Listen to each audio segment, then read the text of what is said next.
everyone, my name is Sophie Khan. I'm a first year mass comm student.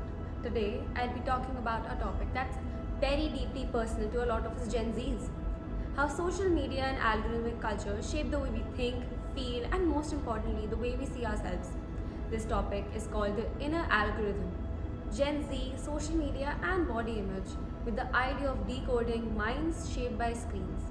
Because what we consume online doesn't just influence trends or preferences anymore.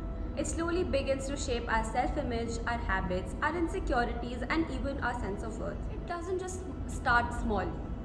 It starts with a clip that you didn't search for online but watched anyway. A face or a body that you compare yourself to, a routine, a diet, or a lifestyle that suddenly feels like something you should be doing. A message that makes you feel seen, followed by another that reminds you every insecurity that you've ever had.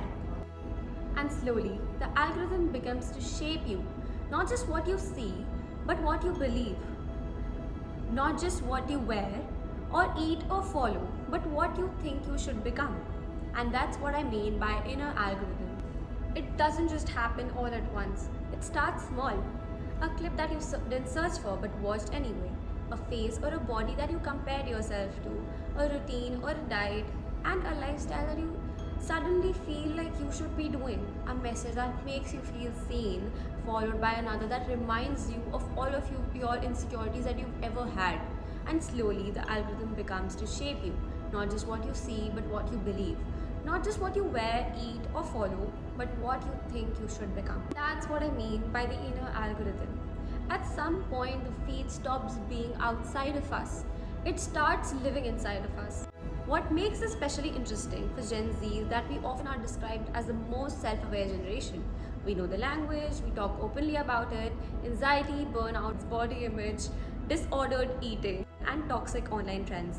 We can identify harmful content, we can call out unrealistic beauty standards.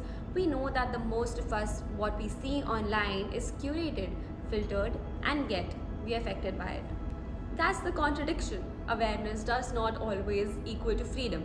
We can understand that a beauty standard is fake and still feel insecure because of it. We can recognize toxic patterns and still participate in them.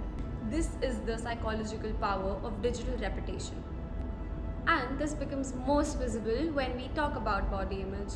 Online bodies are rarely shown as just bodies. They are shown as projects, transformations, routines, before and after, things to fix, improve, optimize, or control. That's what becomes most dangerous. Because wellness starts to look like performance, self-care starts to turn into self-surveillance, health starts to become something public, measurable, aesthetic.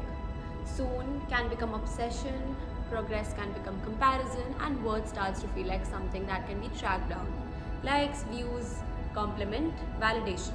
The body stops feeling personal, it becomes content. This isn't a personal feeling, there is an actual research behind it.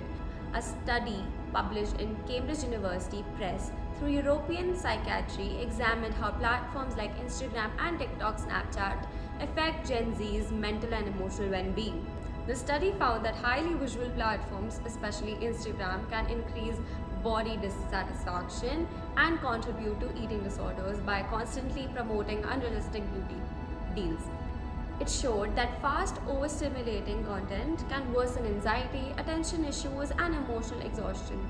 So, this conversation is not just about insecurity, it's about how digital environments can deeply influence mental health, self image, and even everyday behavior.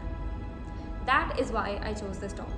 Because I think we often talk about social media like it's our only technical issue, but it's also a psychological one. Inner algorithm is really about slowing down and asking what patterns are truly doing to us? What ideals are we internalizing? What do we believe about ourselves because of what we repeatedly consume? This is not about blaming one app, one trend, one generation. It's about not diagnosing people. It's about reflection. It's about noticing how digital culture quietly enters the mind. What has the feed taught us to believe about ourselves? Because once we begin to notice that we are no longer just passive users, we become more conscious of the patterns shaping us. And maybe that awareness, when paired with reflection, is the real change we need. Thank you.